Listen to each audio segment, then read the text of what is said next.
En Es Radio, La Noche de Cuesta, con Sandra León. En su gobierno no hubo un solo escándalo, le avala como pocos, por tanto, la presunción de inocencia, colabora con la justicia, lo ha manifestado, ha defendido con gran convicción la legalidad de su actividad privada, como la de tantos expresidentes de gobierno, y esa convicción y su trayectoria política explica la confianza que nos merece, que me merece a mí personalmente. Bueno, pues esto que acaban de escuchar es la defensa que hacía de Zapatero el presidente del Gobierno, Pedro Sánchez, el pasado 24 de junio. Hoy esa defensa tan cerrada empieza a virar ligeramente, pero empieza a hacerlo. Arcadio España. Yo sigo confiando en la presunción de inocencia del presidente Zapatero. Confío en él, yo creo que es una persona que estamos esperando todas sus explicaciones. Él ha dicho que las va a dar y está ahora en un procedimiento para aclarar cuanto antes todo. Yo sí que creo que él va a dar las explicaciones y que nos van a convencer. Bueno, pues ahora ya se aferran únicamente a la presunción de inocencia y ya no dicen, como decía Pedro Sánchez, que ha sido muy convincente y que ha dado todas las explicaciones. Ahora lo que dicen, pues es lo que decimos todos, ¿no? Que estamos esperando sus explicaciones. Y se lo decía al inicio de este programa, justo antes de entrar, saltaba esa noticia de que José Luis Rodríguez Zapatero va a conceder su primera entrevista. Va a ser en Televisión Española, como no, en Mañaneros 360.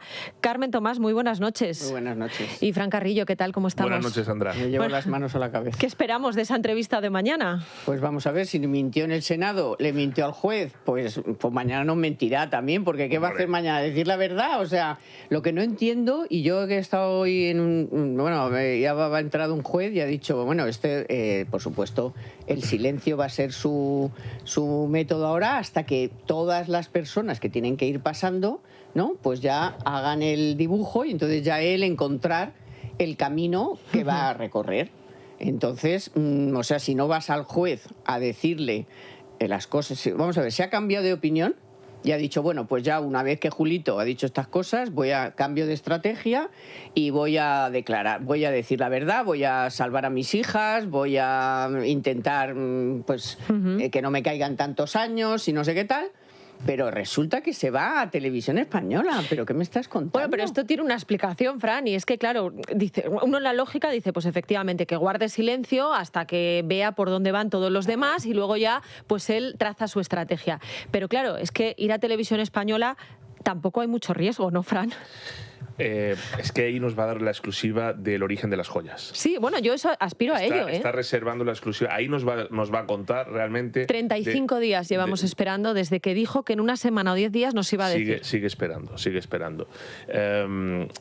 Quiere salvar a las hijas después de haberla metido en su organización criminal. Es un curioso cariño de padre hacia sus hijas que evidentemente van a ser imputadas y espérate que no sean condenadas. El futuro judicial de Zapatero es igual de negro que el de Ábalos. Yo creo que peor. No, bueno, digo igual de negro porque a lo mejor termina sus días donde lo está terminando Ábalos, ¿no? O a lo mejor se salva de eso, pero que va a ser condenado, eso seguro, porque es imposible que se pueda salvar de esto. Ya sabemos que llegado un momento en el que en las élites de poder, pues los contactos, las influencias, hace que los ciudadanos seamos unos iguales a otros. Pero claro, hay una diferencia entre el lobby y el tráfico de influencias, y hay una diferencia entre los contactos y el delito, y eso es lo que diferencia un Estado de Derecho de otro. Cuando Sánchez, muy ufano, llegó a decir, tiempo al tiempo, la justicia pondrá a su sitio y mi hermano será inocente y mi mujer inocente, el hermano condenado, la mujer será condenada, Zapatero condenado, e irán cayendo unos a otros, porque gracias a Dios, y nunca tendremos días y meses suficientes para agradecerle a estos jueces, a estos periodistas y estas Guardia Civil y Policía lo que están haciendo para que el Estado de Derecho triunfe, porque esta gente con Zapatero a la cabeza vivían en la impunidad o creían vivir en la impunidad de hago lo que me da la gana, que no me van a trincar nunca. Pues te han trincado, no tienes forma de justificarlo, has cometido un delito, pa'lante.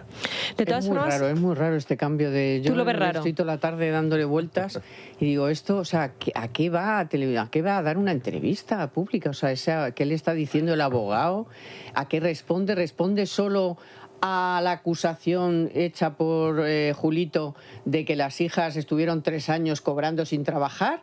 quiere solo salvar a sus hijas, Bueno, lo de va a las explicar hijas... algo, porque es que claro, o sea, tío, Victimización. lo que tengas que decir, vete al juez. Bueno, victimización, ¿Quieres decir efectivamente. algo? Lo de las Pero sí hijas, que ojo, porque Sí, porque ya es está. verdad que ayer Julio Martínez pues dijo algo muy grave, y es que siguió pagando durante 3 años a las Claro. hijas de Zapatero a pesar de que no trabajaban. Claro, ayer bromeábamos Sin hacer el aquí. huevo. Esto en el Partido Socialista es un clásico, ¿no? En todas las tramas siempre hay alguien que cobra... Te dicen en Ferran, ¿y qué? Claro, sin ir a trabajar. Claro, Pero lo yo normal. decía, digo, yo lo que no entiendo es después de esto cómo no se cita ya a las hijas de Zapatero que están imputadas, pero no se las cita. Hoy ya se está diciendo efectivamente que nos vamos a septiembre. Calama habría diligencias y tal, todo en septiembre, pero la entrevista va a ser una oda a la victimización.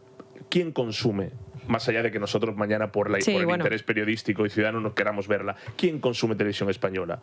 Los votantes y militantes y el pesebre que vive del PSOE, del Estado, es decir, todos los que votan a toda la purria del gobierno Frankenstein, es decir, los adocenados, los que se van a tragar cualquier cosa, los que han creído a los Javier Ruiz, a los Cintora, cuando han ido creando un bulo tras otro, a pesar de que las evidencias decían lo contrario. Mañana Zapatero va a poner en solfa lo que Sánchez lleva haciendo mucho tiempo como estrategia, que es la democracia contra mí. Esto es un golpe de Estado judicial, es un golpe de Estado político. Van contra nosotros, van contra el gobierno progresista, van contra un presidente. Pero esto tiene las piernas eso te iba a patitas decir, muy cortas. Bueno, pero- o sea, no tú sé te puedes si- creer lo que te dé la Es que gana. mediáticamente ahí Pero no puede resulta- defenderse bueno, judicial como pero- si fuera en un tribunal. pero Es decir, si no es que está me da ante un igual. tribunal mañana. Si es que me da igual. Está ante el Pero tribunal de la que opinión tú le pública. puedes convencer a los tuyos que ya están convencidos, da igual, Eso de es. que eres un santo y de que tu legado y de que para arriba y de Sí, que para abajo. sí. Pero es que eso tiene las patitas muy cortas, porque cierto que Julito, y estoy muy de acuerdo con lo que dijo Miguel Ángel Pérez y lo que has dicho tú hoy,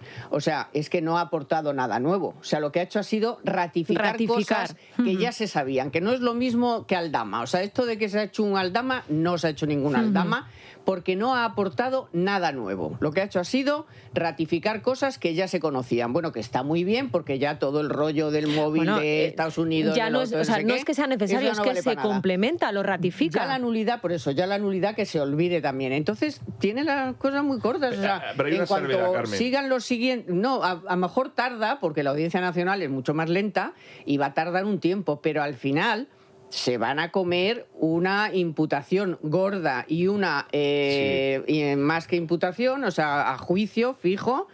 Y vete tú a saber si acaba en la cárcel. Pero o sea, la estrategia que yo entonces, vislumbro pues vale, pues detrás creeros de lo que queráis, es igual. la También estrategia- decíais de Ábalos, solo una cosa. Sí, sí. También decíais de Ábalos que, bueno, tal, de Cerdán. Que De es Cerdán, super todo el mundo Cerdán, le defendía, super eso es. Cerdán, y va a acabar igual que todos. O sea, que es igual lo que digáis y lo que os creáis. Si No, es no, que- si no, yo no me creo nada. si- Con la no, diferencia- tú no, digo ellos. con la digo diferencia de- los que acabas de decir que se lo creen todo. No, pero, Muy bien. pero hay una, Hombre, hay una los muy salvedad. cafeteros, pues sí. La estrategia Bueno, que yo pues muy vislumbro bien. detrás de esto, porque en este caso hablamos de un presidente del gobierno, es que no es cualquiera.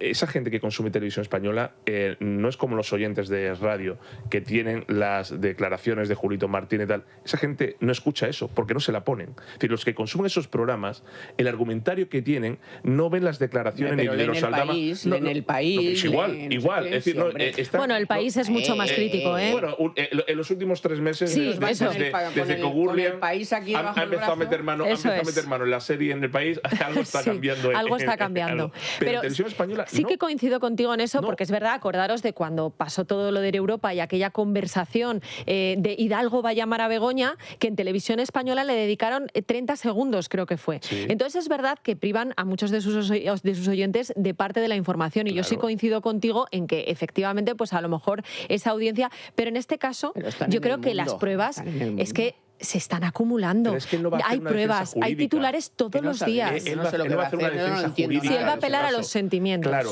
la defensa jurídica la hace ante un tribunal. Y mañana está ante el tribunal de la opinión pública. Entonces va a hacer una defensa política. Y lo que va a hacer es que esto es una cacería. Que es una cacería no contra él, sino contra el gobierno. Y a la gente que le vota le vale para empezar a salir a las calles dentro de unos meses. Le De vale. su amigo también. O sea, No, la claro. cacería ahora Sí. es del amigo. Pero- Claro, y es que eso es muy que sí, difícil que sí. sostenerlo, ¿eh? No, no, pero macho, fíjate, hace 2 días estabais corriendo ahí por el le ha fallado a Julito. Si yo no digo lo que yo estoy interpretando lo que creo que Zapatero va a hacer. Yo te pongo un poco también la otra parte. De todas formas, hasta su amigo Julito, que hay que agradecer porque esto al final es un precedente. El precedente Aldama, o sea, la vía que Aldama, aunque no sea un Aldama 2, pero sí que abre una vía, ha sido un ejemplo. Pero se va a llamar a partir de ahora sí, es decir, colaborar con la justicia es renovable. Pero tienes que colaborar. Que colaborar, esto ya no ha fijado es... la Fiscalía que es colaborar. O sea, usted me tiene que traer aquí cosas que yo no sepa. Cosas que yo no, porque, vale, de acuerdo que me está ratificando cosas que es muy importante también, porque si está ratificando que y dejando ya en vía muerta tu recurso al móvil del Reyes pues resulta que eso está muy bien, pero Carmen, no es suficiente para que te dejen en libertad como ha hecho Aldama. Aldama no ha hecho nada más que cantar y cantar y cantar cosas que no sabían.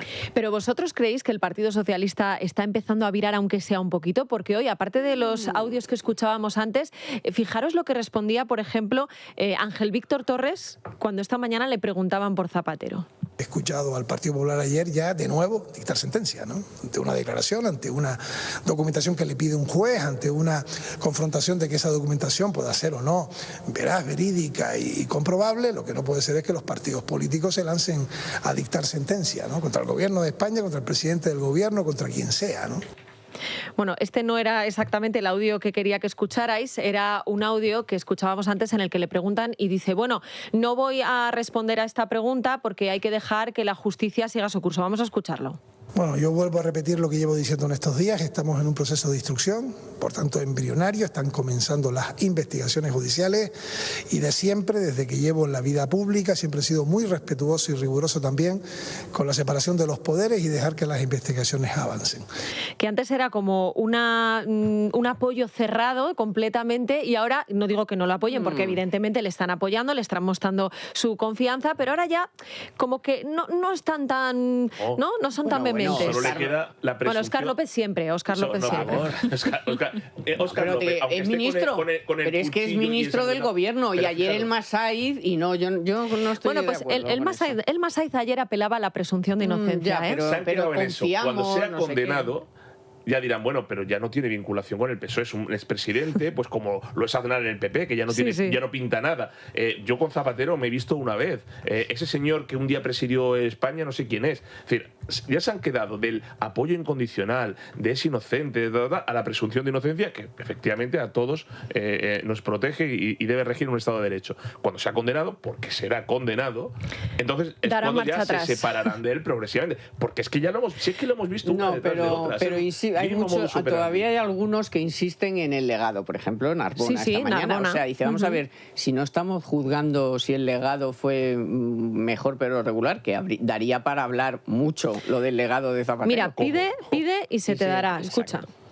Señoría, cada caso, sin ninguna duda, es diferente. Y el presidente Zapatero ha dejado un enorme legado de su etapa de gobierno en la que yo tuve el honor de ser ministra. Sí. Por lo tanto, estamos hablando de alguien que claramente merece un enorme respeto y esa presunción de inocencia que vale para todos. Pero hay que tener en cuenta de quién estamos hablando. Para unos más que otros. ¿Tengo un minuto para hablar del legado de Zapatero? 30 segundos, venga. Para un programa. O para un serial. Yo en mi materia, 30 segundos que quiero ir a la responsabilidad del gobierno. En mi materia ya te digo. El legado de Zapatero es ser el presidente por accidente y haber manipulado y utilizado a la opinión pública después del mayor atentado terrorista de la historia de España, en el que colaboró también en la destrucción y negación de pruebas para conocer la verdad de eso.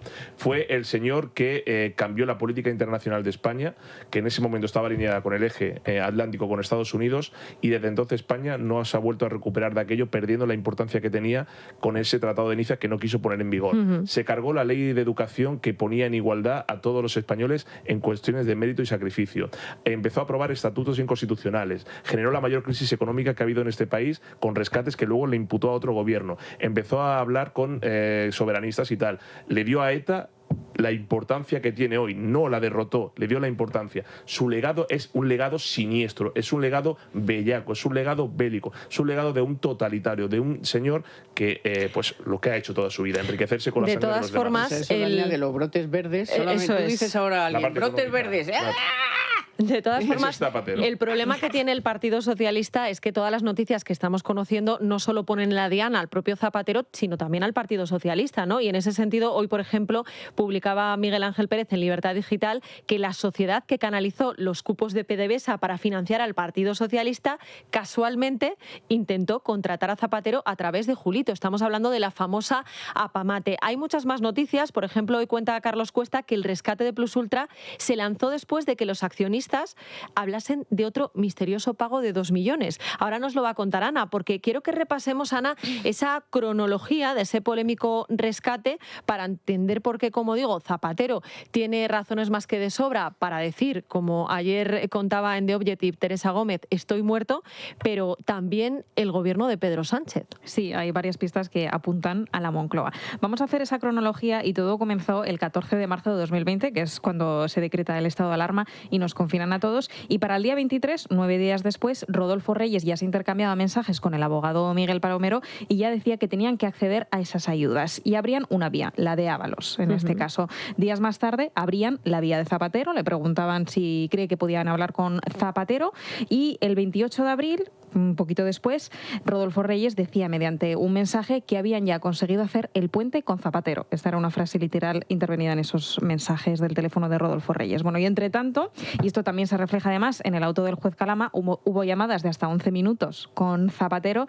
y aprovechaban también para explorar por otro lado la vía Ábalos. Que les llamadas, solo un segundo, Ana, llamadas con Julio Martínez Sola, el presidente de Plus Ultra, que él había negado, Zapatero había negado, y que el presidente de Plus Ultra ha ratificado en un escrito que ha presentado en la Audiencia Nacional. Sí, que Zapatero decía que, bueno, igual lo había saludado alguna vez, pero, sí, que nada más. No tenía ninguna relación con él. Bueno, pues habían explorado esa vía Ábalos que lleva directamente a la Moncloa, a pesar de que Ábalos en su día dijo que se había enterado del rescate pues prácticamente en el Consejo de Ministros. Me enteré en pleno Consejo de Ministros. Y es muy raro que yo llegue a un Consejo de Ministros. Nadie había hablado conmigo. Seguramente no era necesario yo.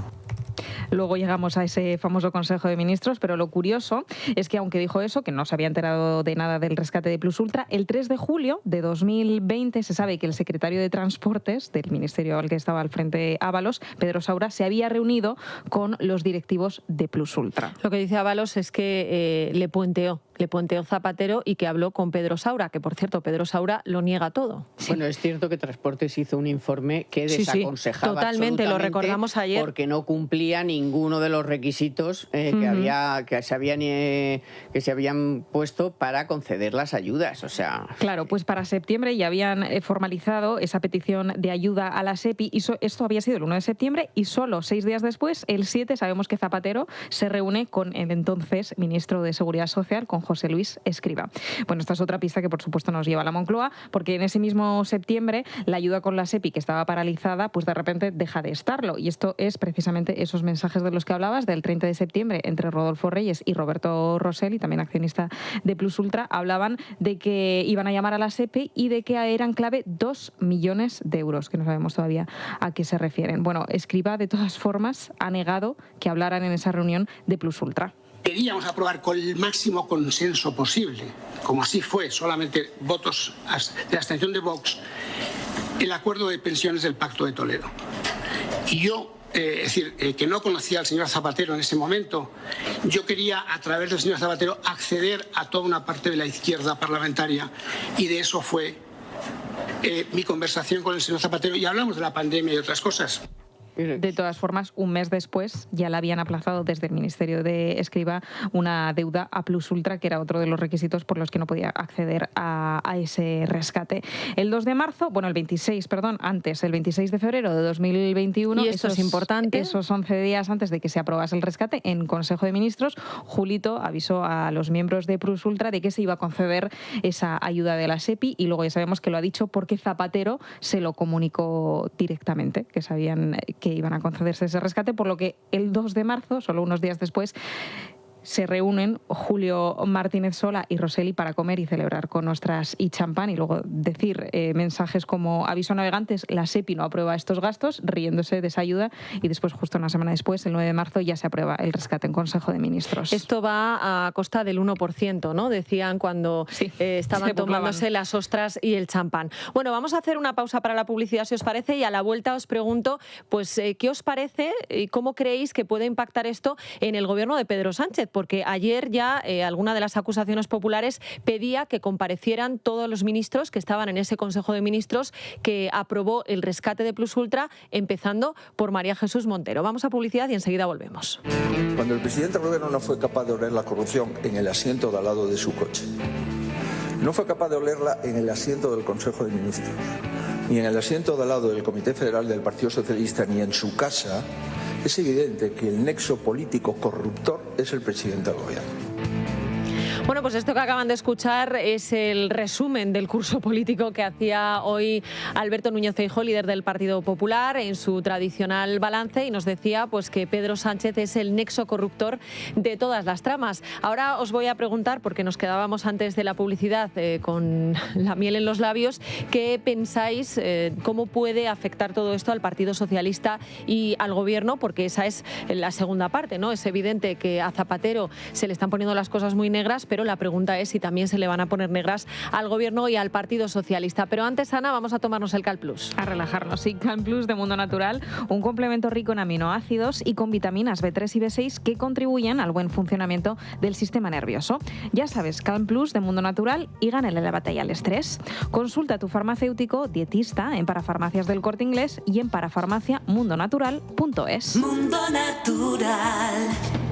Y una vez que nos hemos tomado el CalPlus, ¿a quién dedicamos el programa de hoy? Naya Pertusa, muy buenas noches. Buenas noches a todos. Nos quedamos hoy en Madrid, Sandra, para dedicar el programa a un socio que lleva más de 6 años ayudando a esta emisora con su suscripción al Club de Socios de Libertad Digital. Además, hoy cumple 56 años y qué menos que felicitar a Alfredo Bardal Ruiz. Muchas felicidades, Alfredo. Este es nuestro humilde homenaje y agradecimiento público por su ayuda durante tanto tiempo. El programa de hoy es en su honor. Y si tiene cualquier consulta o los oyentes quieren informarse sobre el club, tenemos un teléfono, el 91-409-4002, una web, www.clublibertaddigital.com, y un correo electrónico, club@libertaddigital.com. Pues muchísimas felicidades, Alfredo, felicidades por esos 56 años, espero que cumplas muchos más y que los hagas muy cerca de nosotros. Carmen, 6 años en el club, estupendo, ¿no? Y los que le quedan. Hombre, además eso, está en la flor de la vida, 56 años, vamos, o sea que le quedan muchos más. Bueno, os preguntaba antes, Fran, Carmen, ¿qué creéis que le puede pasar factura al Gobierno con todo lo que está pasando? Ayer alguna de las acusaciones populares ya planteaba que se empezara a llamar a declarar a los ministros, a las personas que estuvieron sentadas en el Consejo de Ministros que aprobó el polémico rescate, porque al final no hay que olvidar en que Zapatero pudo ejercer presión sobre uno, sobre otro, pero al final la decisión se tomó en el Consejo de Ministros, que efectivamente es un órgano políticamente colegiado. Bueno, hay que decir también que Justicia Europa ha puesto una querella por prevaricación, porque es una prevaricación como la copa de un pino, presuntamente, y ahí están todos. Ahí están todos los que en su momento formaban parte del Consejo de Ministros, por ejemplo, el pasado mes de mayo, la parejita de Galapagar y todos estos. Bueno, hombre, vamos a ver. Como diría Carrillo, si lo seguro, o sea, los suyos, nada, todo es lawfare, todo es una campaña, todo es una no sé qué, todo es una no sé cuántos, pero saben en realidad en su fuero interno, todo el mundo sabe que esto es gravísimo, o sea que ya no es solamente el gobierno, que es el partido, que es un expresidente, o sea que todo esto es ya un boomerang tremendo, o sea que por más que digan aquí no dimite nadie, aquí no pasa nada, todo sigue igual, me voy a los incendios, me vengo al fútbol, apruebo lo del humo para que se tiren ahí 2 o 3 días, de fumar, 2 o 3 días hablando de eso, tal y cual nos manda cosas, bombas de humo, pero esto es imparable, o sea, esto va a acabar mal para el partido y mal para el gobierno. Sobre todo porque además hay una responsabilidad judicial, está claro, y veremos a ver qué pasa con esa responsabilidad penal, pero también hay una responsabilidad política que cada vez es más evidente, ¿no? De hecho, eso explica la vinculación leal y casi inquebrantable de Sánchez y de Montero con Zapatero. Claro, es que de lo contrario se estarían autoinculpando. Es decir, al final ese rescate viene porque hay una decisión política que lo acredita, y esa decisión política sale del Consejo de Ministros, y ese Consejo de Ministros lo preside Pedro Sánchez. Pero es que el Fondo de Ayuda a Empresas Estratégicas de la SEPI lo dirige Montero, porque pertenecía al Ministerio de Hacienda. Con lo cual, si ellos se separan de Zapatero y dicen que eso está muy mal, ellos están reconociendo la culpa de que han concedido un crédito, una ayuda, un regalo de 53 millones de euros a una empresa que no tenía tripulación. Por cierto, ese dinero que venía de Europa, porque Europa puede empezar también a reclamar cositas. Claro, cuando el juez empiece ya a abrir diligencias y empieza a escalar hasta llegar a la parte de la presión política, de la decisión política, eso va a afectar en primer lugar a Montero, que será imputada. Ya se puede venir al Senado todo lo que quiera, ya se puede esconder en Andalucía todo lo que quiera, va a ser imputada. Y en segundo lugar Sánchez, que es lo que está temiendo, que eso llegue a él. Por eso esa defensa férrea con Zapatero, por esa vinculación, esa unión, ese no lo dejo caer, porque, claro, ¿quién dio el plácet? No solamente los ministros. ¿Quién dio el ok para ese rescate? ¿Lo diste tú? Tú presidías ese Consejo de Ministros. Se lo preguntaron a Yolanda Díaz y como entre sus virtudes no está la de la elocuencia ni la retórica, lo que ha dicho la ministra... Pero si la ministra no ha dicho ayer nada, fue terrible. Yo creo que ni los hermanos Marx harían una reproducción de la rueda de prensa de Yolanda Díaz tan fidedignas como ella. Lo que pasa es que van a seguir aguantando hasta que... Ya no puedan más. Hasta convocar el... Eso, no, por supuesto. Es que va a acabar en convocatoria electoral porque, o sea, ahora mismo la orden es aquí no se mueve nadie. O sea, la directora general de la Guardia Civil sigue en su puesto, el DAO sigue en su puesto, estos en sus puestos. Aquí no se ha movido nadie. O sea, no se ha ido nadie, no ha echado a nadie. Marlaska está ahí metido en un tal. Todos están así, porque ha dado la orden el One, de que aquí no se mueve nadie. ¿Por qué? Porque el primero que se mueva tira todas las fichas siguientes. O sea, el primero que haga yo ya hasta aquí hemos llegado, hace todo se hace un julito y caen todos porque es un efecto dominó. Es un efecto dominó. O sea, la primera pieza en serio de el director general de la Guardia Civil, porque es muy importante el puesto, pero un ministro, o sea, cae un ministro y dice, bueno, yo ya no, hasta aquí hemos llegado, yo ya no puedo más aguantar a toda esta patulea, yo voy a decir lo que sé. Eso se acaba, o sea, se acabó. Pero como eso de momento no tiene pinta de que vaya a pasar, van a aguantar todo lo que puedan. Y la suerte que tienen es que algunos casos están en la Audiencia Nacional. Y la Audiencia Nacional tiene un atasco de narices que va súper lenta y que puede tardar meses y meses y meses. No, y seguramente cuando lleguemos a 2031 y no hay sentencia y a lo mejor vuelve otra vez Sánchez. Pero... No, se están no sé juzgando, cuánto tiempo es. Se están juzgando ahora casos de hace 10 y 15 años. Lo que quiere decir es que la gente espera prontas condenas de todos estos, cuidado. Pero dicho, una prueba más de que no se van a adelantar elecciones. Yo es que llevo desde 2023, cada vez que sale un caso de corrupción del PSOE, ahora sí, ¿no? Ahora Sánchez ya las convoca. O sea, ¿tú crees que nos vamos hasta dónde? ¿Hasta el verano que viene? Hasta donde le dé la gana al autócrata.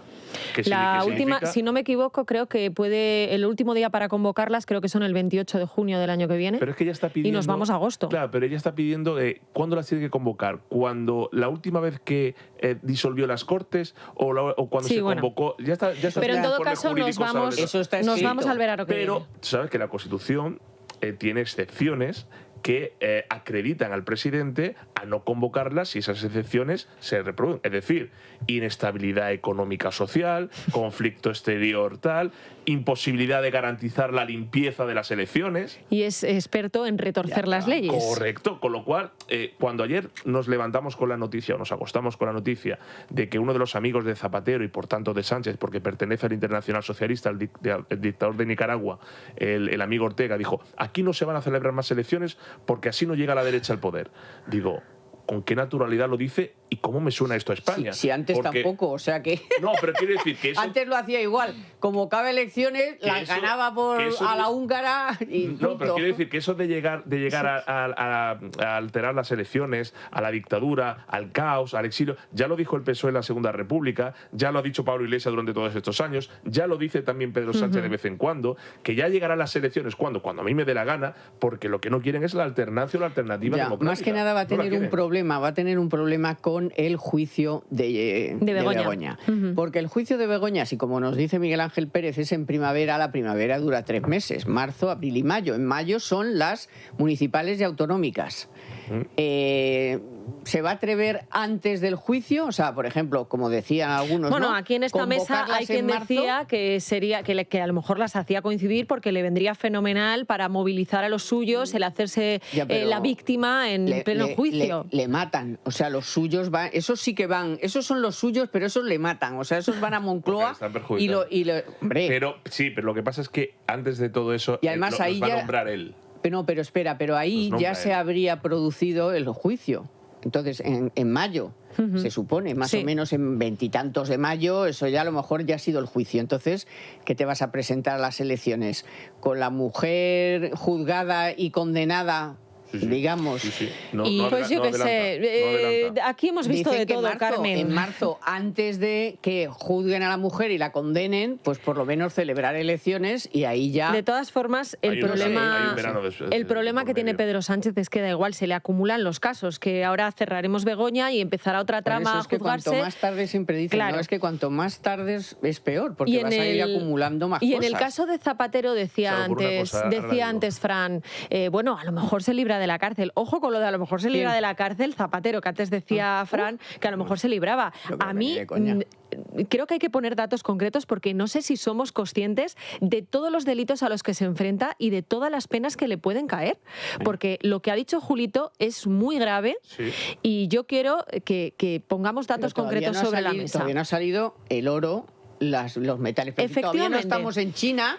Huawei. No ha salido ni el oro ni el moro. No ha salido, exacto, ni el oro ni el moro. No han salido muchas cosas. Ni el chino, ni el chino. Exacto, ni el oro, ni el moro, ni el chino. No han salido muchas cosas, pero Sergio Crespo, buenas noches. Buenas noches, Sandra. Bueno, cuéntanos a qué delitos y a qué penas se enfrenta de momento Zapatero con todo lo que sabemos hasta ahora y con todo lo que Julito ha puesto sobre la mesa en estos días, porque es verdad, y lo decía yo ahora, que estamos hablando de las confesiones, pero para entender realmente la importancia y la trascendencia de este asunto hay que poner cifras, ¿no? ¿A cuántos años de cárcel se puede enfrentar Zapatero de momento, con lo que tenemos hasta ahora? Pues de momento, gracias a la declaración de ayer de Julio Martínez, ya le ha complicado la vida a Zapatero en 4 de los 7 delitos en los que se le imputa. El primer delito que más se ha consolidado es el de tráfico de influencias, el cual puede ser castigado con hasta 2 años de prisión. ¿Por qué ha aumentado el peligro de este delito? Pues porque Julito ha afirmado ante el juez Calama que el expresidente realizaba un asesoramiento personalizado para Plus Ultra y que fue el propio Zapatero el que le adelantó que el gobierno iba a conceder el rescate. El segundo delito que se ha reforzado es el de blanqueo de capitales, penado con hasta 6 años de cárcel, en el que Julito confirmó ayer que el cobro del 1% del rescate de Plus Ultra se fraccionó entre varias sociedades por orden del expresidente socialista. Como tercer delito tenemos el de falsedad documental, este de nuevo castigado con otros 6 años de cárcel, y se apoya en el reconocimiento del propio Martínez en que a día de hoy se continúa pagando a la empresa de las hijas de Zapatero, Laura y Alba Rodríguez, por ser quienes son. Recordamos que la investigación calcula que Análisis Relevante ya ha desembolsado aproximadamente unos 240.000 euros por trabajos supuestamente ficticios. El cuarto y último delito que se ha también consolidado es el que también más años de cárcel podría acarrear, el delito de organización criminal, el cual contempla penas de hasta 8 años de prisión, y este se apoya en la existencia del entramado de las sociedades Análisis Relevante, Boli Analítica y Demotic Europe, coordinadas entre ellas para canalizar los pagos. El empresario ha evitado precisar el papel exacto de cada una de ellas, pero si sumamos todos los delitos nos dan un total de 22. Zapatero, si tuviese la pena máxima en todos estos delitos, tendría 22 años de prisión. Los otros 3 delitos que se le investigan, pero que no se han comentado directamente, son los de apropiación indebida, contrabando y delito contra la hacienda pública. Estos 2 últimos se investigan en una pieza separada por las joyas halladas por la UDF en la oficina del presidente Zapatero y que están tasadas en mínimo 1,3 millones de euros. Y estamos hablando además, Sergio, de algo que él dijo que iba a dar explicaciones. Han pasado 35 días, todavía estamos esperando y lo decíamos antes. Bueno, a lo mejor mañana en la entrevista de Televisión Española nos cuenta algo de las joyas o le preguntan por las joyas, porque claro, la clave es qué le van a preguntar a Zapatero y cómo ha pactado realmente esa entrevista. Pero yo empezaría así la entrevista, si fuera una entrevistadora empezaría así. Pero estamos hablando, Fran, de como poco ya sobre la mesa 22 años de cárcel. Si no digo que no haya suficientes pruebas y por tanto en la suma de delitos con el Código Penal en la mano la entrada en prisión es evidente, sino que es muy complicado que un presidente del gobierno entre en prisión así como así, a pesar de los delitos y las pruebas acumuladas en su contra. Que no es lo mismo que entre un ministro, y aquí han entrado ministros, bueno, ha llegado a entrar un vicepresidente del gobierno, Rodrigo Rato, ha llegado a entrar un banquero, en su momento el más célebre del país, ha llegado a entrar el yerno del rey. Presidente del gobierno es más complicado. No digo que no vaya a pasar. Yo llevo diciendo que yo tengo 2 botellas de champán esperando ser descorchadas. ¿Pero por qué? Una para Zapatero y otra para Sánchez. ¿Por qué no? Si no digo si que se acumulan los delitos... Que es lo que debería ser. También pensábamos que no iba a ser imputado Zapatero, ¿eh? No, pero también había mucha gente que tenía muchas dudas. La prueba definitiva, que es lo que ya realmente haría recuperar la confianza de la ciudadanía en la justicia y en el Estado de Derecho, es ver que un presidente entra en prisión de verdad. Es decir, se acabaría eso de hay ciudadanos de primera y de segunda, Hacienda no somos todos porque con Zapatero se ve que no, hay privilegios a ciertos políticos o ciertas élites que hacen que aunque cometan delitos nunca entren en prisión porque por sus contactos e influencias se libran. Si todo eso con Zapatero se cae, pues entonces sí tenemos que confiar que en España hay un Estado de Derecho que es el que Sánchez se quiere cargar para que todo esto no pase. O sea, la cuestión de todo esto es que la operación que Sánchez lleva haciendo 8 años es que a esta situación nunca se hubiera llegado porque quería controlarlo. O sea, por eso, cuanto más tarde, para mí, en convocar elecciones es mucho mejor para los intereses del propio Sánchez. Dicho esto, que Zapatero va a ser condenado lo tenemos claro todos. Mi duda está en ¿entrará en prisión? ¿Lo veremos algún día en la cárcel? Es que yo digo, ojalá, pero... Yo ya, para llegar a esa conclusión, yo ya he llegado. O sea, el hecho de que haya sido imputado un expresidente de gobierno de 6 delitos y que ahora mismo estemos pensando en cuánto tiempo ya va a tardar la instrucción, pues eso es. Que eso ya, o sea, te quiero decir que después es que es muy difícil que no entre en prisión, porque solamente algunos de los delitos ya son de entrar en prisión. Por ejemplo, delito fiscal. Si se confirma que no es el 1.300.000, que ya veremos en qué acaba esa cifra. Eso es la cifra que Ansorena dio de salir a una subasta. Pero eso tiene que valer mucho más. Y además vale más sin esos adornajos donde están incrustadas las piedras. Que eso es, vamos, eso es esa para aberración. Coger y tirarlo y punto. Y te quedas con las piedras, que era, yo creo, un poco la idea, ¿no? O sea, aquí metemos aquí toda estos bisutería para luego que parezca tal.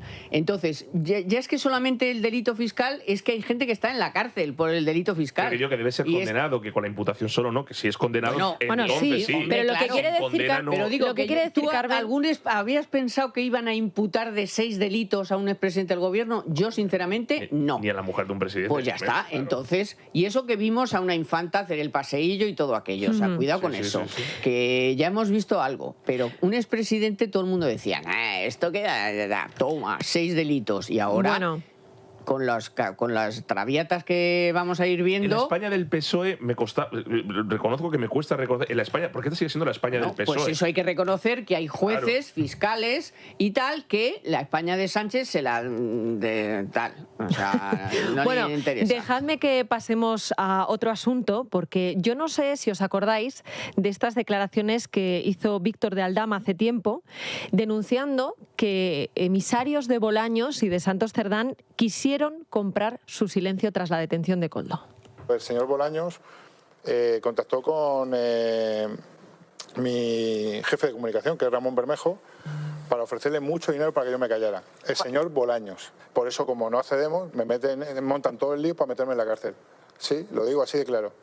Bueno, esto ya lo sabíamos, pero la novedad de hoy es que en respuesta a la querella que le interpuso Félix Bolaño a Víctor de Aldama, lo que ha hecho él es presentar pruebas. ¿Qué pruebas? Pues los extractos que demuestran todas esas llamadas que le hicieron el exjefe de gabinete de Bolaños, la jefa de prensa de Cerdán y una secretaria del Congreso para comprar presuntamente su silencio.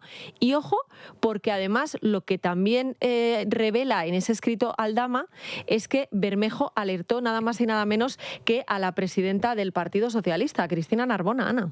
Hay llamadas, llamadas que están, lo decía hoy Kitty Garate en ABC, te digo los meses, que además son fechas relevantes, y el número de llamadas por meses. Bueno, entre marzo, junio y julio de 2024 se realizaron, dice Bermejo, 12 llamadas con un número que estaba asociado al Congreso de los Diputados. Y luego, entre junio y julio de 2024 se realizaron otras 7 llamadas y ellos vieron el teléfono y era el que aparece en la página web de Ferraz, era el número de la sede. Y están también las llamadas del exjefe de gabinete de Bolaños, pero además, como decía, es que Aldama lo que revela es que Ramón Bermejo, el que hace de portavoz, le envió un mensaje a Cristina Narbona para alertarle, por un lado, de lo que estaba pasando en el Partido Socialista y de toda la información que tenían sobre la corrupción del Partido Socialista, pero también de esos intentos de soborno. Hoy, en la Comisión de Investigación del Senado, de la que luego vamos a hablar después de la publicidad, ella ha reconocido que tenía una relación fluida con Bermejo porque venía de años de atrás, pero bueno, ella dice que lo que cuenta Bermejo, pues que no. Si yo no iba por allí, si yo en realidad el PSOE, yo la sede de Ferraz, yo nada, si yo, como saben ustedes, estoy en el Congreso y tal, pero a la siguiente pregunta decía, no hay financiación, pero si usted de cuenta no sabe nada, si usted dice que por allí no pasa, usted no habla con nadie, usted recibe a una militante, o sea, hoy me daban ganas de decir, oye, que vayan todos los militantes a ver a cuánto recibe la presidenta del partido. Pero de Leire hablaremos luego, ¿eh? Yo os pregunto por esta revelación. A mí ¿esto quién lo iba a pagar? ¿Los fondos reservados del Ministerio? ¿El PSOE? ¿Quién iba a pagar este soborno? De tirar de fondos reservados. Sí, pero te quiero decir por eso, o sea, que también hay que preguntarse, vamos a ver, usted alegremente está ofreciendo una pasta a este señor, que ya, o sea, eso es, vamos, un delito como la copa de un pino, pero es que encima, ¿de dónde va a sacar usted el dinero? O sea, de los fondos reservados, que es nuestro dinero, porque son nuestros impuestos, de nuestro bolsillo, como siempre. Del Ministerio, que son también de nuestros impuestos, o sea, estos alegremente se ponen ahí a dar una pasta, por callar a un señor, que es lo grave, pero yo también me preguntaba, oye, aquí es que con nuestro dinero se hace de todo. Porque querían hacer bueno el eslogan de Zapatero, ser socialista es tener poco y dar mucho, pero dar mucho con el dinero de los demás. Sí, claro. O sea, que el socialismo es eso, es muy dadivoso con el dinero de los demás, con el suyo no. Pero a eso se refería Zapatero, es que no hemos entendido muy bien el eslogan. En cualquier caso es un escándalo y veremos a ver en qué queda todo esto de la querella. Y Aldama no miente, o sea, todo lo que está diciendo se está comprobando. Es verdad que él ahora lo tiene. Él aporta los extractos de las llamadas, siempre se pueden aferrar que una cosa es eso y otra cosa es el contenido de las comunicaciones, que no sé hasta qué punto ha podido aportar información, ¿no? A lo mejor, conociendo a Aldama, igual es otro pasillo. Se lo guarda. Ahora, de momento, mira lo que tengo. Ahora tengo esto, y dentro de cuando le venga bien en el acto de conciliación o donde sea que haya que hacer, gracias a Bolaños, que hay que hacer acto de conciliación para todo, y están los tribunales absolutamente colapsados, pues ahí a lo mejor enseña más cosas. Veremos a ver, por cierto, que hoy le han levantado las medidas cautelares a Víctor de Aldama, se libró de ir a prisión por colaborar con la justicia y hoy, bueno, pues se le han levantado las medidas cautelares. Vamos a hacer una pausa para la publicidad y a la vuelta vamos a hablar de lo que ha dicho Cristina Narbona, la presidenta del Partido Socialista, en esa comisión de investigación del Senado, donde a priori, bueno, aunque ha hablado de más asuntos, tenía que responder por esos mensajes que se cruzó con Leire Díez, con la fontanera de Ferraz. Mensajes que, bueno, venían de muy atrás, porque en 2021 ya tenían una relación muy de amiguis, pero los realmente importantes se producen precisamente en abril de 2024, después de esa carta del hombre enamorado de Pedro Sánchez, después de iniciar esos 5 días de reflexión y justo antes de la reunión de impulso de la cloaca. Unos mensajes en los que, bueno, pues de los que se deduce que la presidenta del Partido Socialista, subrayamos, la presidenta del Partido Socialista tenía conocimiento de los trabajos de la cloaca. Vamos a hablar de eso y también vamos a hablar de más asuntos, por supuesto, de la ley de nietos. Una pausa y enseguida volvemos. Vuelvo a seguir diciendo que no me he sentido yo apoyado cuando he visto las cosas. ¿Que no te has sentido apoyado? ¿Me toque los cojones? Sí. ¿Te vas a comer la polla? Vale, que sí, ¿Te vas a comer la polla? Que sí. ¿Que no te has sentido apoyado? Me cago en tu puta madre. Vale. No te meto dos hostias porque no te tengo aquí delante. Bueno, a ver, eso ya serían palabras mayores. Y tanto que serían palabras mayores. Bueno, seguro que recuerdan esa denuncia del general Fernando Mora a un superior, el teniente general Luis del Castillo, por la orden que recibió de no acudir a la celebración del 2 de mayo, presidido por Isabel Díaz Ayuso. Bueno, pues hoy la Sala de lo Militar del Supremo ha decidido archivar la denuncia, pero ojo porque tiene letra pequeña y enseguida se la vamos a contar. Pero antes, Ana, hablábamos antes de la publicidad de esa comparecencia de Cristina Narbona, de la presidenta del Partido Socialista, en la Comisión de Investigación del Senado, donde tenía que responder por esos mensajes que intercambió con Leire Díez, en donde, bueno, pues a todas luces quedaba claro que sabía lo que estaba haciendo la cloaca. ¿Qué es lo que ha dicho? Y que tenía muy buena relación con Leire, a priori parecía eso. Bueno, esto llega, esta declaración en el Senado, unos días después de que declarase ante el juez Pedraz, y la verdad es que tampoco ha cambiado muchísimo su versión, sobre todo en lo que se refiere a Leire, que obviamente dice que la conoce, pero esta vez ha querido desmarcarse y más allá de decir que la conocía y poco más, ha dicho que con ella lo único que intentaba era ser amable, y también ha dicho que nunca, en ningún momento le ha favorecido y que no ha sido su madrina para nada. Si supiera cuánta gente piensa que soy su madrina, se sorprendería. Yo soy amable e intento, en la medida de lo posible, que una relación, no solo, por supuesto, con personas afiliadas, también con personas que no lo son y de otros partidos políticos incluso. Y puede ser que se interpreten las cosas de una forma absolutamente fuera de lugar. Yo no he sido su madrina para nada.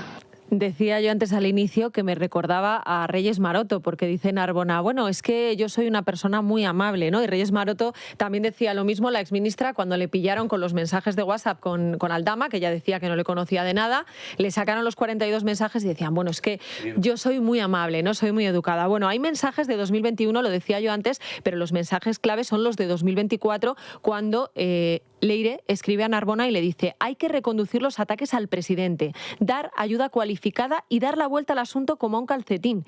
Y entonces es cuando Narbona le responde, sí, eso se lo habías contado a Santos el otro día. Además que ya se había publicado algo de la cloaca. Hombre, se había publicado, efectivamente. No, yo no sabía nada. ¿Pero qué me estás contando? Anda que no lo habrás leído los periódicos y habrás oído la radio. Porque al final, y lo dice alguien que ha estado en grupos de estrategia política en muchas campañas, si eso se lo interpreta a modo comunicativo, es decir, los ataques al presidente, que darle la vuelta, es decir, hay que construir un relato para que la gente, eso al final no deja de ser. El problema es todo lo que ha venido después. Claro, lo que quiero decir es que si tú coges ese mensaje en el que dos personas hablan, es decir, están atacando al presidente, que se debe defenderlo, hay que darle la vuelta, pues, un relato para que la gente ponga el foco, bien, eso no lo deja pasar en todos los partidos. El problema es todo lo que ha venido después y a qué está vinculado todo eso. Porque ese conocimiento de Narbona con Leire viene de hace mucho. Yo lo dije en el anterior programa. Leire empezó a trabajar junto a Óscar López, Pachi López, Eduardo Madina, la propia Narbona, contra los intereses de Sánchez en el momento en el que empezaron a recapitular información sobre las saunas de Sabiniano. Y por eso todas esas conexiones con Villarejo. Cuando ya no pudieron ir contra los intereses de Sánchez, se pusieron a favor de los intereses de Sánchez. Cuando Sánchez necesitaba cloacas para desmontar todo eso, llamaron al clan de los Pepiños, liderado por Zapatero, para trabajar todo eso. Pero, bueno, oye... Pero no nos perdamos. Es verdad que hay mensajes del año 2021, yo los he recordado al inicio de este programa, donde además Narbona y Leire se intercambian emojis de besitos, guiñitos y demás. Pero concretamente los mensajes de 2024 son muy importantes porque son el 24 de abril de 2024, que es el mismo día en el que Sánchez inicia el periodo de reflexión, y apenas 48 horas antes de que se celebre en Ferraz esa reunión de impulso de la cloaca. Y por tanto, ya solamente esa fecha, tú lo decías, claro, aisladamente el mensaje mensaje pues a lo mejor se puede interpretar de otra manera, pero el problema es cuando pones todas las piezas y construyes el puzzle. Pero Ana, ¿qué más ha dicho Cristina Narbona para excusarse? Sí, que ella es casualidad que quisiera ser amable justo en esas fechas. Desde luego. Con Leire. Bueno, también ha dicho que, claro, si ella hubiera conocido las intenciones reales de Santos Cerdán y de Leire Díez, pues que lo hubiera parado inmediatamente. Y que, por supuesto, no solo ella era la única que no sabía de esas intenciones, que tampoco lo sabía Sánchez y que además por él, pues prácticamente que lo apostaría todo. ¿Pondría usted la mano en el fuego por Sánchez? Por Sánchez, sí. ¿Y no teme quemarse? ¿Cómo? ¿No teme quemarse? ¿Que si yo me temo quemar? Por Sánchez. No, señoría. Me temo quemar, o sea, que no sabe ni hablar de... Cuidado con poner las manos en el fuego, que ya hemos visto a veces que al pues final... la sigue poniendo. Sí, o sea, dice, te acabas quemando. Ya no te quedan manos. ¿Qué mano estás poniendo ahora por Zapatero? Es que ya... se la ha churruscado pues ya 7 veces. Sí, pero se la pone por todo el mundo, o sea... Ya está calcinada, sí. Bueno, también ha dicho, por supuesto, que no hay caja B, que no hay razones, o ella no cree que haya razones para imputar al Partido Socialista, y que el PSOE siempre sobrevive de las tempestades y que esta vez pues no iba a ser diferente. También le han preguntado, ¿y qué pasa si usted sale imputada? Bueno, pues ella está convencida de que eso no va a ocurrir jamás. Si a usted la imputaran, dimitiría. Sí. Mire, no me van a imputar Le por la pregunto. sencilla razón de que yo ya he trasladado al juez todo lo que sé del tema del que estamos hablando hoy. No, eso nada. La risita que dejaba cuando le preguntaban. Bueno, por supuesto, también ha tenido tiempo para hablar de otra persona que conoce muy de cerca, con el que ha trabajado estrechamente también, con Zapatero. Dice de él lo de siempre, que respeta la justicia, que respeta los tiempos, pero que hay que conferirle, por supuesto, esa presunción de inocencia.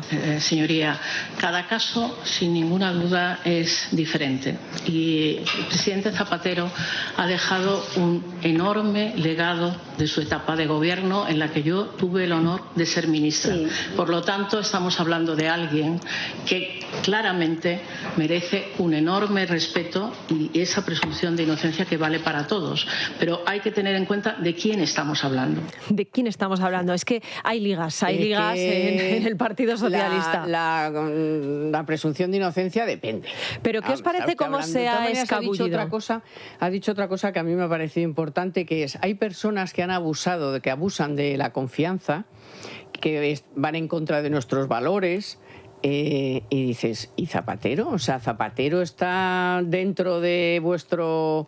Ahora ya o sea, el código ético ya se ha ampliado de tal forma que ya que a un tío le encuentren 1.300.000 euros en joyas en una caja, que por cierto, esa oficina es del Partido Socialista, o sea, que ha dicho también, yo no sé nada yo no sabía, yo tal y cual, o sea, usted no sabe nada. Aquí nadie sabe nada, es que esto es una vergüenza. Sí, que hay gente del PSOE que ha abusado de la confianza y que no ha cumplido los valores y sin embargo saca de esa ecuación a Zapatero.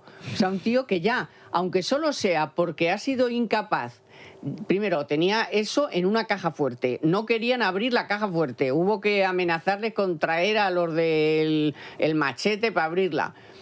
Y ya eso solamente, el hecho de que no haya podido presentar la declaración de la renta, la declaración del patrimonio, yo qué sé, la escritura de herencia, eso ya está dentro de los valores del Partido Socialista. O sea, bueno, teníamos un audio más, Ana, ¿no? Que creo que va un poco en esta línea. Sí, porque también, por supuesto, Cristina Narbona ha hablado de las joyas de Zapatero y ha dicho que ella tampoco cree que tenga por qué justificarlas, básicamente. No, claro. Que yo sepa, señoría, no hay ningún tiempo tasado para esa explicación y la dará cuando entienda que puede darla. Pero no Cuanto más se tarda, ¿no le parece que es más difícil que haya explicación? Pues depende de qué explicación dé al final.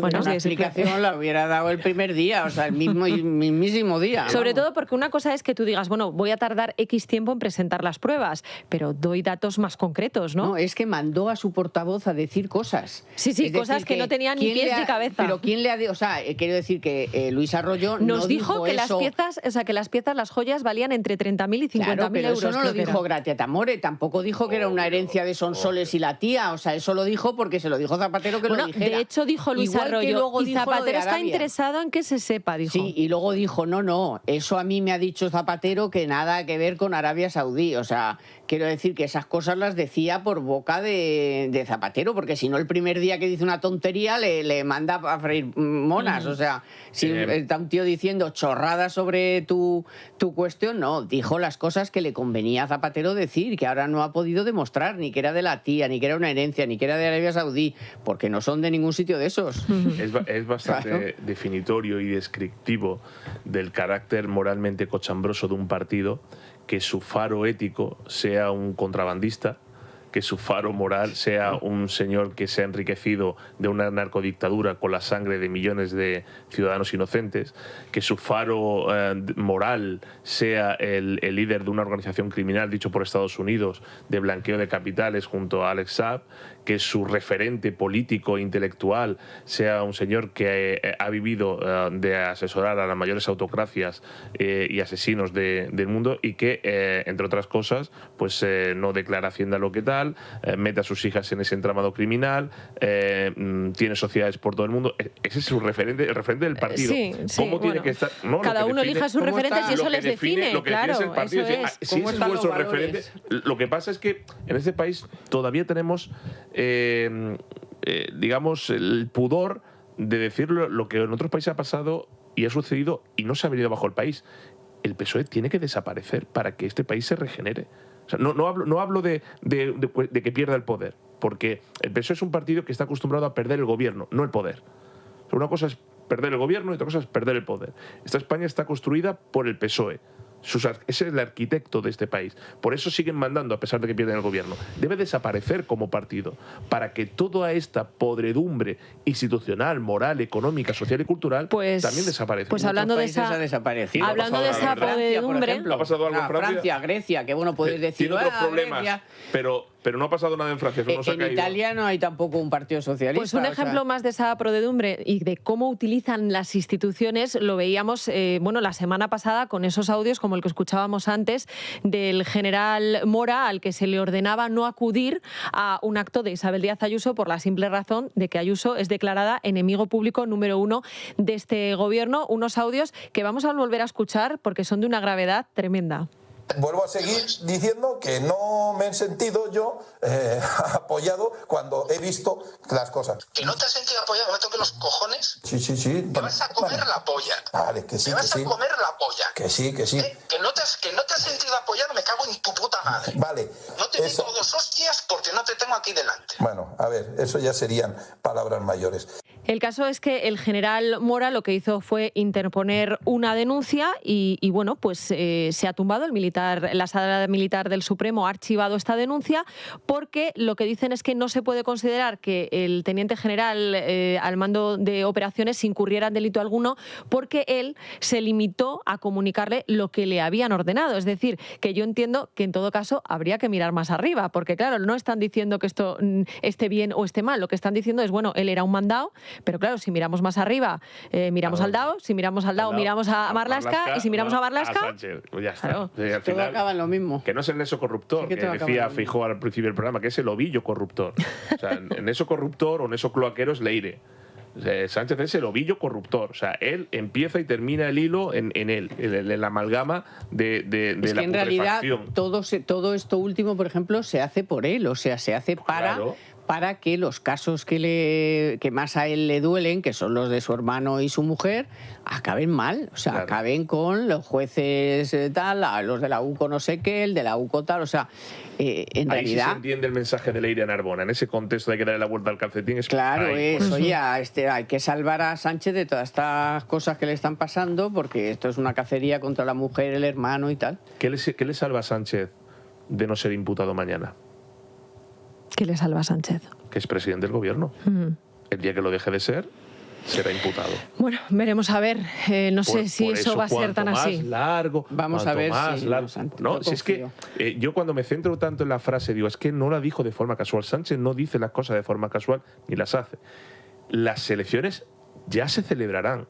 no puso un marco temporal a pesar de que estamos a un año. Mira, pues ya se celebrará. Vamos a hablar de algo muy relacionado con las elecciones, que es en el 27 y luego en el 31. Sí, bueno, que es la ley de nietos. Esta tarde conocíamos dos noticias importantísimas. Por un lado, que un juez ha abierto diligencias contra la hermana de Óscar Puente por prevaricación en la ley de nietos, y por otro, que el Supremo ha admitido el recurso para parar las altas en el censo por la ley de nietos y ha pedido a la Junta Electoral Central que se pronuncie en un plazo de 10 días sobre el recurso que pide parar urgentemente las altas en el CERA. Bueno, sobre estas dos noticias le quiero preguntar al magistrado Jesús Villegas. Señor Villegas, muy buenas noches.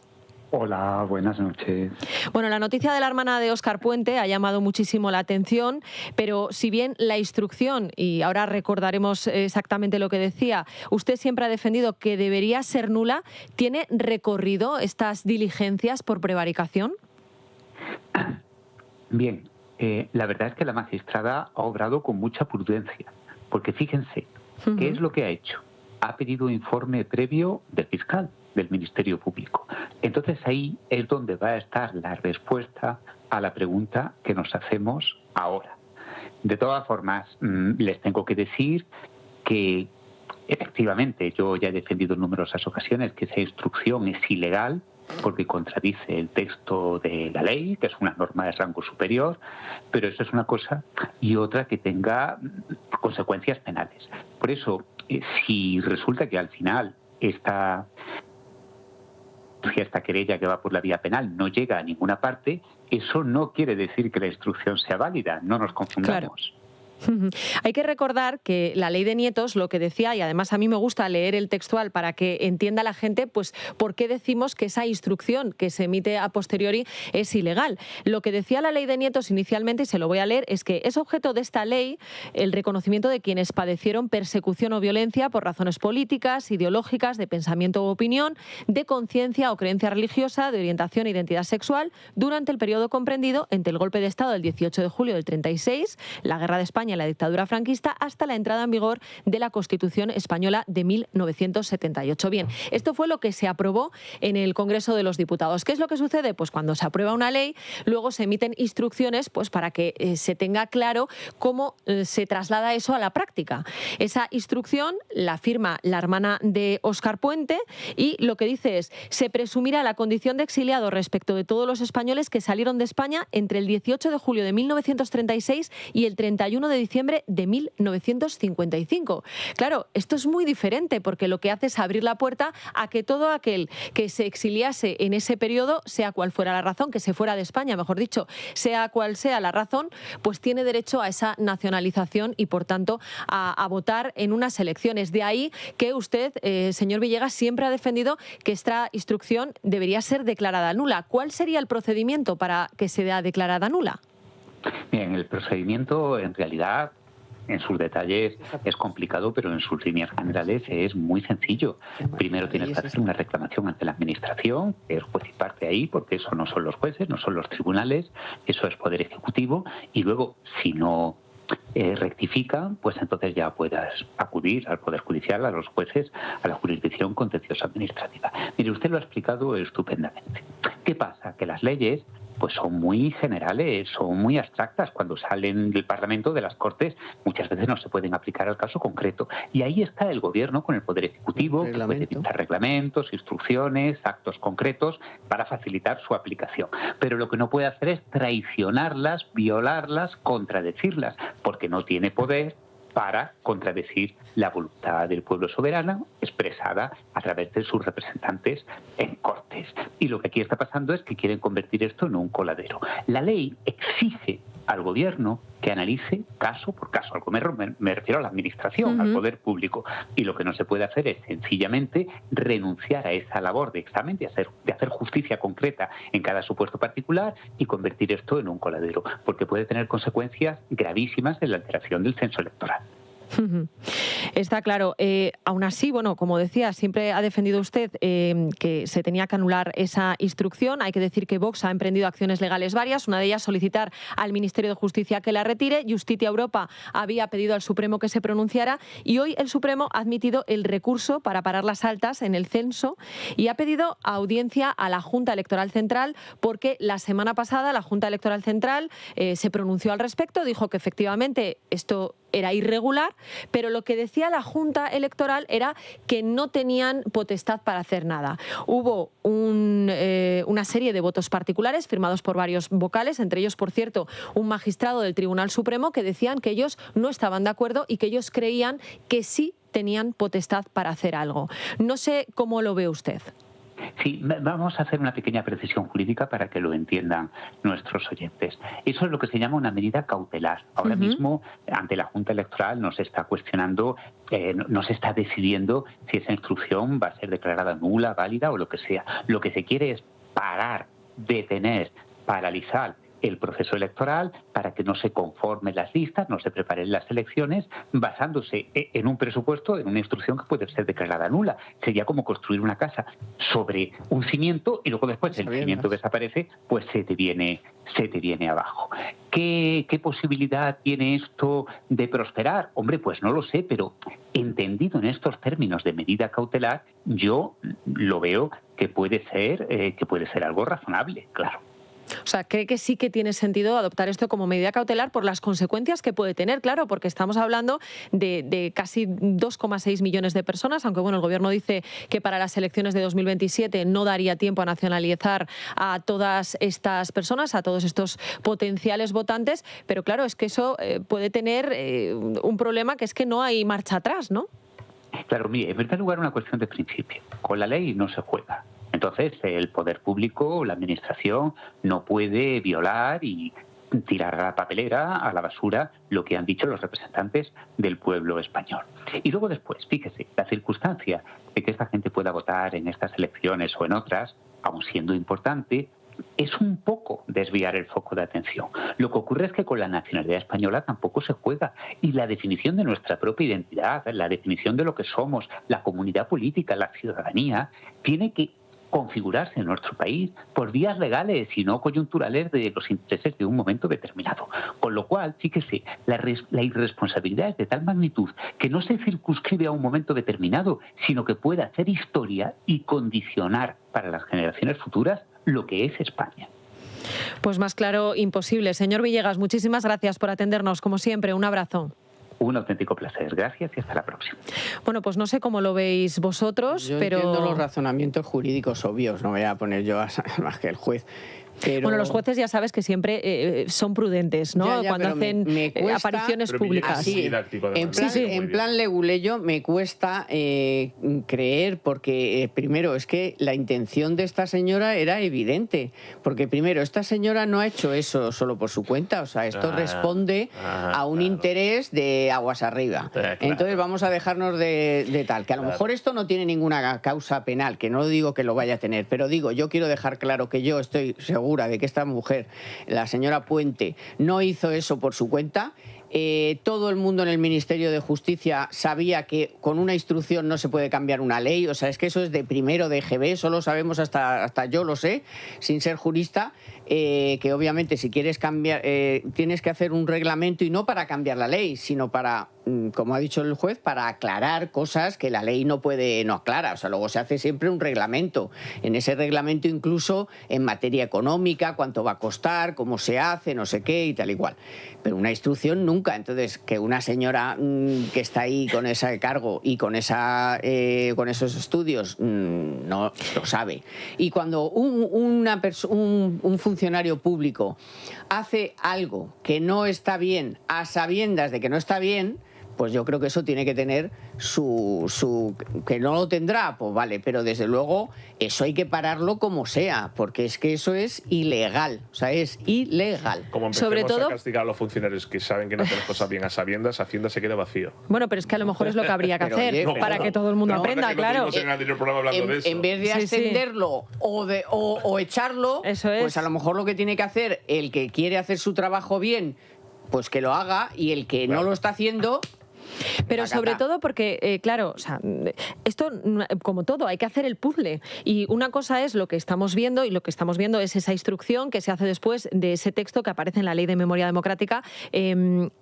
Una cosa es eso y otra cosa es el contexto. Y el contexto es ver cómo el Partido Socialista se ha dedicado durante todos estos años en el exterior a promover que se nacionalice la gente, que se acojan a esta ley de nietos y además en algunos casos incluso asumiendo en esas conversaciones que es un coladero. Asumiendo que esa instrucción... ¿Y dónde tienen que empadronarse? Eso, bueno, que eso es algo tremendo. Claro, porque a conveniencia, porque dice, oye, vamos a ver, nosotros, ¿cuál es nuestro panorama electoral? Pues que nos van a faltar algo en Soria, a un escaño no sé dónde, entonces al de Argentina, al de no sé dónde, al no sé qué más le da. Usted, tú en Soria. En principio y si no dicen nada en Soria, ya está. Y si no dicen nada en Madrid. Claro, en que es que eso también es importante. Tienen que demostrar esa vinculación sanguínea o de origen en la provincia determinada. O sea, que tu abuelo sea de Soria. No, eso no está escrito en ningún sitio. No está escrito en ningún sitio. Eso es lo grave. Claro. Pero esto es muy importante explicarlo bien para que la gente lo sepa. Vamos a ver. El PSOE siempre está como a 4, 5 o 6 años de ventaja respecto al Partido Popular en estrategia política, siempre. Cuando el PSOE elabora la Ley de Memoria Democrática, que ni es memoria ni es democrática y mucho menos histórica, sabía lo que estaba haciendo y sabía que no lo hacía para la legislatura en curso, sino para la siguiente. Sánchez sabe que los votantes se le están acabando y por tanto tiene que crear nuevos votantes o tiene que comprarlos vía subvención pública, pero igual con eso tampoco es suficiente, con lo cual los tiene que importar.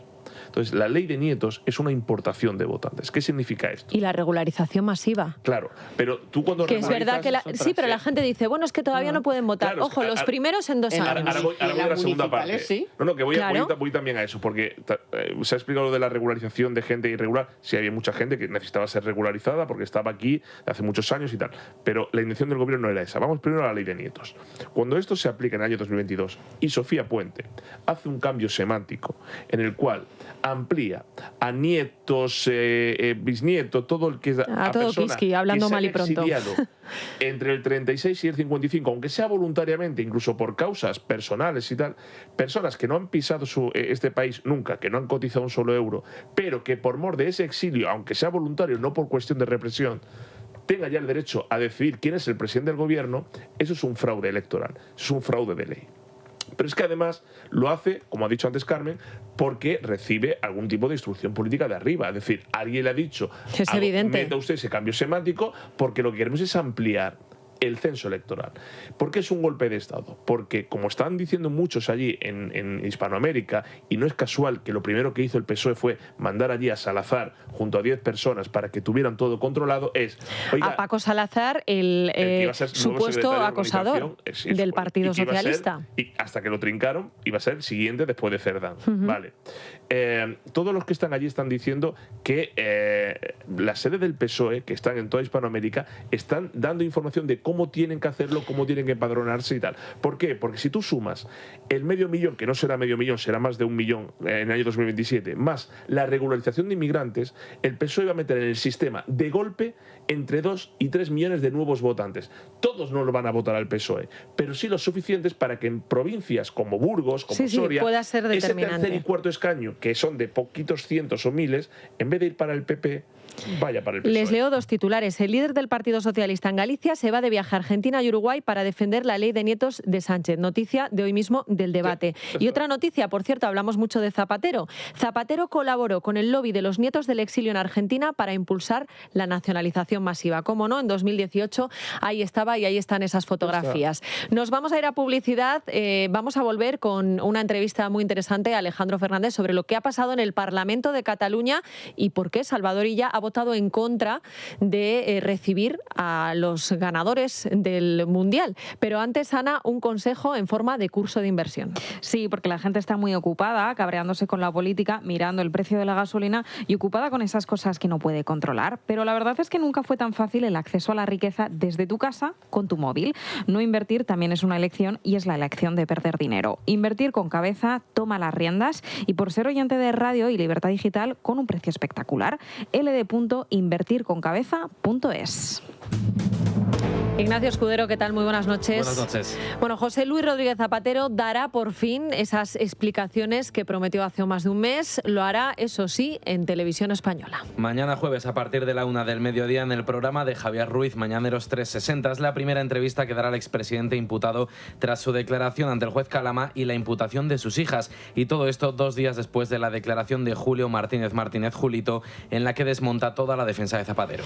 Además, Extremadura y Galicia reclaman al Gobierno central más información sobre la regularización masiva y cómo afecta a las comunidades autónomas. En Extremadura consideran inaceptable que les convoquen a una conferencia sectorial para tratar temas de inmigración sin ofrecerles el análisis del impacto normativo de esta regularización masiva. Piden a través de una carta que les remitan todos los análisis, informes, estudios y documentación que se trasladará al Consejo de Estado para elaborar esta normativa. Es la misma documentación que piden en el Gobierno de Galicia, que además añade una petición de información reservada o clasificada si es que la hubiera. Las Cortes Valencianas han aprobado definitivamente los presupuestos de la Generalidad de 2026, no sin polémica, eso sí, por su pacto con Vox. El Partido Popular ha pactado estos presupuestos, los primeros con Juanfran Pérez Llorca como presidente, gracias al apoyo de los de Santiago Abascal, que han exigido la prioridad nacional como condición para sacar adelante estas cuentas. Así se expresaba el presidente regional al respecto. Aquí se ha puesto en énfasis y en valor darle esa prioridad a aquellas personas que llevan más tiempo censadas en un municipio. Y fíjense, es algo que hacen también los alcaldes socialistas en todos sus municipios. En todos sus municipios siempre hay una prioridad que se da a aquel que lleva más tiempo empadronado.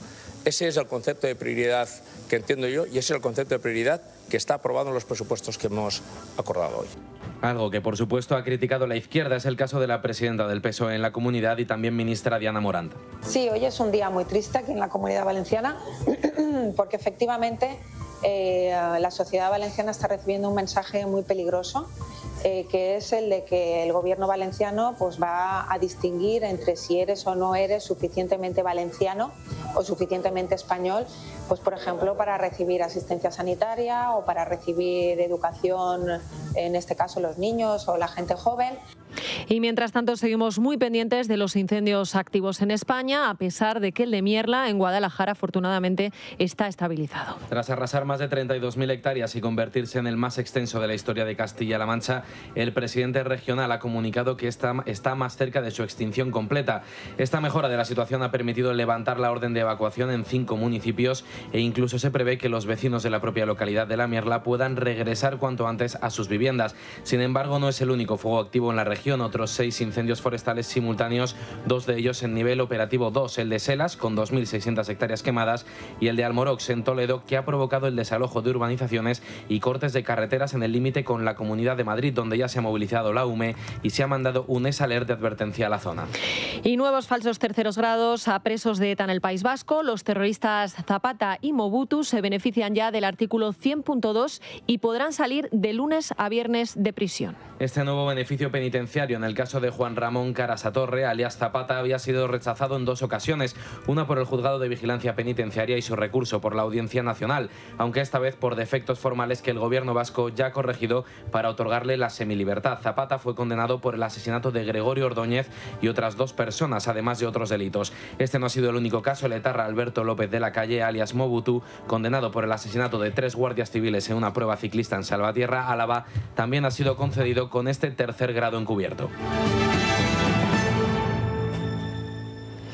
Bueno, pues vamos a ver si podemos contactar con Alejandro Fernández, con el líder del Partido Popular en Cataluña, pero mientras tanto, Ana, tenemos noticia de última hora de esta misma noche, en este caso relacionado con Santos Cerdán. Sí, el juez del caso corto de la Audiencia Nacional ha extendido esa investigación patrimonial en torno a Santos Cerdán a su mujer, a su hija, a su hermana y a su cuñado. El juez es Ismael Moreno, hay que recordarlo, y ha adoptado esta decisión a petición de la UCO y también con el respaldo respaldo de la Fiscalía Anticorrupción. Ordena a 5 entidades bancarias que aporten a la unidad de la Guardia Civil esos datos sobre más o menos 30 cuentas bancarias que están vinculadas a estos familiares para terminar, dicen, el estudio financiero de Santos Cerdán y de todo su entorno. Bueno, pues esa es la noticia de última hora. Veremos a ver en qué queda todo. Normal, efectivamente. Después de ver lo que hemos visto y conocer lo que hemos conocido, pues qué menos que la mujer y toda la familia, porque es que implicó, y ya no solo a sus hijas. Bueno, en el caso de Zapatero ya veremos la mujer o no, porque ahí está la cuenta esa compartida en que de repente de gananciales. Tenían ahí los 500 y pico mil euros, pero bueno. Como ahora sabemos que le trocearon el pago, pues no sabemos lo que pasará. Pero bueno, las hijas, pues en este caso igual, pues si es que eso es de primero de corrupto, que es las cuentas de todo el mundo para tal. La hija con 2 años te ha comprado un piso. O sea, de primero de corrupto, o sea, de primero de PSOE, ¿no? De primero de PSOE.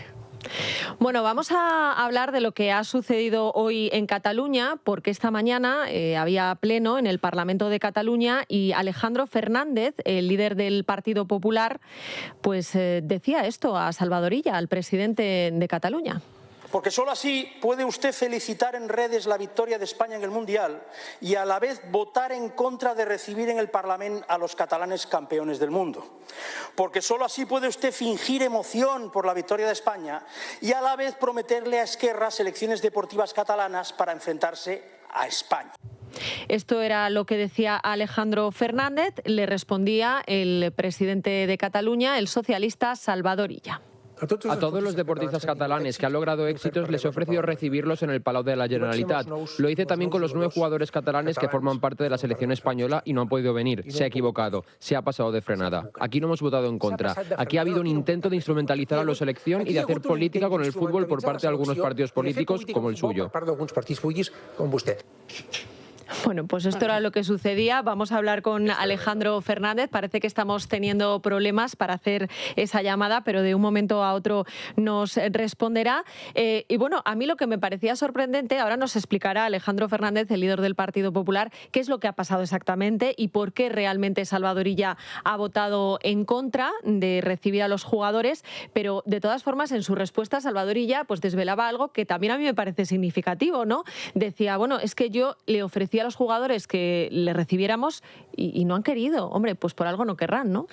Que se lo pregunte, claro, pues igual tendríamos una imagen como la que vimos en Moncloa, cuando muchos de ellos, salvo uno, 2, pues miraban para otro lado al darle la mano al presidente del gobierno, ¿no?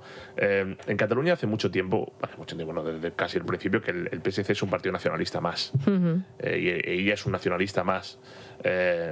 Curiosamente, contrario a su base electoral, porque la mayoría de los votantes del PSC, cuando digo la mayoría, es la mayoría, se considera tanto catalanes como españoles. Entonces, es un caso único de un señor que representa minoritariamente a una parte de su electorado, a pesar de ser el presidente, porque la gran mayoría de su electorado se siente tan español como catalán. Es decir, porque catalán es una parte de España. Por tanto, no entiendo ese nacionalismo continuamente. Claro, el problema que hay en el Parlamento de Cataluña es que solo hay un Alejandro Fernández. Sí, ese es el problema. Pues mira, Alejandro Fernández, pero se bate bien el cobre, le has mencionado y ya se nos ha puesto al teléfono. Fran, has dicho las palabras mágicas. Alejandro Fernández, presidente del Partido Popular de Cataluña, ¿qué tal? Muy buenas noches. Muy buenas noches, un abrazo para todos. Bueno, cuéntenos en primer lugar qué es lo que ha pasado, porque hoy, le escuchábamos hace un momento en esas declaraciones, esa intervención que tenía usted en el Parlamento de Cataluña, reprochándole a Salvador Illa, el presidente catalán, pues que hubiera votado en contra de recibir a los jugadores. Él luego se excusaba. ¿Qué es lo que ha pasado exactamente? Vamos a ver, ayer en la mesa del Parlamento, Vox y Partido Popular, los dos, porque en estas cosas no entro en absurdas competiciones de quién registra primero las cosas. Y hace bien. Exacto, lo importante es que el objetivo sea el mismo. Pedimos que el Parlamento de Cataluña, porque al fin y al cabo nosotros somos diputados, recibiera a los campeones del mundo catalanes, pues como están haciendo en otras comunidades autónomas, sin ningún tipo de problema. Todos los partidos políticos votaron en contra, a la iniciativa. Y entonces hoy se lo he preguntado a Salvador Illa en sesión de control, pues un poco reprochándole la hipocresía que le lleva a hacerse el emocionado celebrando en redes sociales el triunfo de España, pero luego prisionero de sus socios en la mesa del Parlamento votar en contra. Entonces él ha contestado que no como Parlamento, sino como Gobierno, él había intentado dirigirse a los, ahora no recuerdo si son 8 o 9 catalanes campeones del mundo, pero que por agenda no habían podido. Yo no sé si, no le voy a acusar directamente de mentiroso, aunque tiene un catálogo de mentiras en su hemeroteca salvaje, pero no sé si en este caso es cierto o no que les llamó. En cualquier caso no lo había hecho público hasta que nosotros no le reprochamos su incoherencia en la mesa del Parlamento, ¿no? Entonces, bueno, yo creo que una vez él se dirige, estaba escuchando muy poquito porque me he podido poner en contacto con vosotros solo hace un momento, esa en fin, contradicción que hay en el propio Partido Socialista, ¿no? Que mucha gente no entiende, y es como, ¿por qué el electorado del PSC, que esencialmente se siente catalán y español sin complejos, luego tiene un partido que tiene un comportamiento absolutamente nacionalista? Yo esto lo he explicado muchas veces, tiene una razón de ser, y no es estrictamente catalana, es un problema español. Y es que se ha permitido que el sistema de incentivos premie al separatismo, al que quiere romper España, que recibe todas las subvenciones, todos los mimitos en Barcelona y en Madrid, históricamente, y en cambio ser constitucionalista en Cataluña es una ruina. Desprecio en tu tierra e indiferencia en los grandes núcleos de poder en Madrid históricamente, que han priorizado siempre el acuerdo con la convergencia de turno antes que potenciar una verdadera alternativa constitucionalista. Eso acaba provocando que, aunque los votantes del PSC estén en el área metropolitana y no se sientan separatistas, su partido, una vez en las instituciones, se comporte como un partido nacionalista porque ese sistema de incentivos les conviene. Bueno, de hecho, la noticia que teníamos ayer es que Illa está preparando una oficina para que una selección catalana juegue el Mundial, que es una de las condiciones que puso Oriol Junqueras para votar la investidura, ¿no? Sí, realmente lo tienen complicado porque es muy, muy difícil que las federaciones internacionales acabaran permitiendo algo así. La fuerza que tiene España en las grandes federaciones deportivas internacionales impide que una cosa así sea posible. Para empezar, ya han montado un chiringuito más. Es lo que digo del sistema de incentivos. Claro, ahora este es el primero, se llama la Oficina de las Selecciones. Conociendo un poco la praxis de esta gente, pronto abrirán el consorcio, luego el observatorio, luego la taula el pacta nacional, el mediador internacional, y venga ahí chupando del bote centenares y miles de personas de la tontería esta, que es lo que hicieron durante el procés. Pero no deja de ser, evidentemente, bochornoso que a la vez yo le acusaba a ella de doble pensar orwelliano, ¿no? Es decir, sostener dos ideas contradictorias e intentar hacernos tragar pulpo como animal de compañía. Celebrar la victoria de la selección y luego en privado pactar con Esquerra Republicana, poner dinero para que Cataluña tenga selecciones deportivas que puedan llegar a competir algún día contra España, que esa es la clave. Bueno, si algo nos gusta de Alejandro Fernández es que se le puede decir muchas cosas, pero que habla claro, vamos, no se le puede reprochar. Por eso digo que solo hay uno, bueno, si hubiera más, pero que solo está él. Pero se mete bien el cover, un grandísimo. Aprovecho y abuso de su confianza para preguntarle por otro asunto que lógicamente está de actualidad estos días. Ayer conocíamos que Puigdemont ha denunciado a España ante la Comisión Europea por no aplicar la amnistía. Bueno, en fin, hablando de bochornos, pues otro más, ¿no? Pero también hoy cuenta OK Diario que prepara su regreso a España y que el plan A es hacerlo coincidir con el aniversario del 1O. No sé cómo lo ve usted. La primera cuestión es que el proceso de sustitución en el espacio nacionalista en Cataluña está en marcha y yo lo veo irreversible. Es decir, desde la retirada de Jordi Pujol, ese espacio político ha estado huérfano de liderazgo genuino. Puigdemont ha ejercido ese liderazgo con la mística del exilio, pero era un liderazgo claramente ficticio, se ha demostrado después, y probablemente Sílvia Orriols se acabe convirtiendo en la lideresa del separatismo en Cataluña. Lo digo porque Junts y Puigdemont tienen muy mal futuro. El contexto siempre es importante, Alejandro.